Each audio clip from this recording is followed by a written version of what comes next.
Hello, so today I will show you how to play on Sword's Hunger Games server, SwordMC. And maybe you have seen his YouTube clips and you want to play on that server too. I will show you how to do that. So the server address is sword.mc.gg,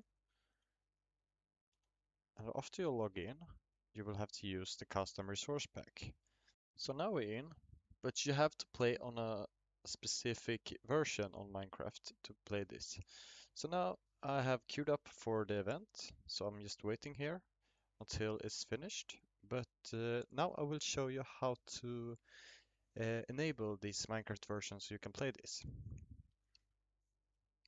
So I'll go back and quit the game. So here inside the Minecraft launcher and I will click on installations and then I will go to the new installation here. We click on this version here and we will scroll down to the version that the server is on. So we will find it here. Yeah, right here it is. And we just click install down here. And then we wait for it to open up the game. So now we're inside and it works.